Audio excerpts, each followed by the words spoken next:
salaamaaleykum suñu mbokk électricien yi ziar nañ leen j'espère que yéen a ngi am jàmm tey dañuy ñëw ci suñu leçon ñaareel parce que defoon nañ leçon bu njëkk ci nan la ñuy dessiner symbole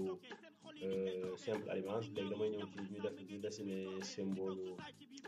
va-et-vient tey ci loolu la ñuy ñëw suñu ñaareelu leçon waaw léegi damay tijji logiciel AutoCAD. Donc bii dama ko dessiné woon mais dañ koy écraser maanaam raxas mu set wicc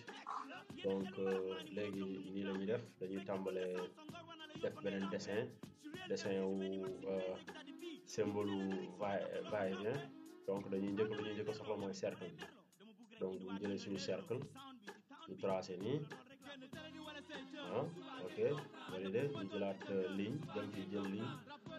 ci kaw a kaw ci càmmoñ bi jël ligne ñu jëlee ligne ñu teg ko nii ci kaw cercle bi ñu tracé ok ñu ñëwaat defaat nii ok ñu des entrée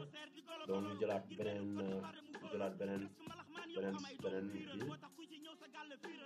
ligne waaw ñu def nii ñu ñëwaat defaat nii ñu basaat entrée donc gis nga am nañ suñu symbole va-et-vient léegi ñu groupé ko donc mu ngi nii boo xoolee mu ngi nii bi mooy symbole va-et-vient donc ñu changé couleur bi wala lañ koy def ñu def ko xonk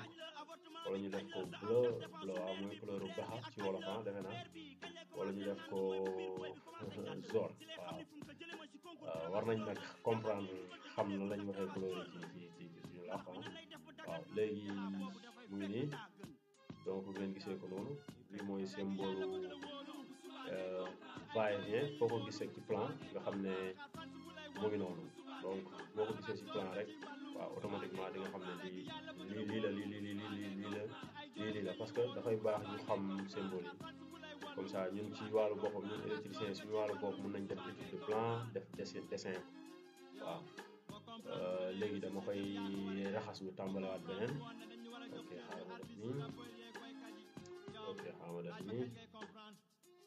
léegi dama koy raxas boo ko raxasee ñu tàmbalewaat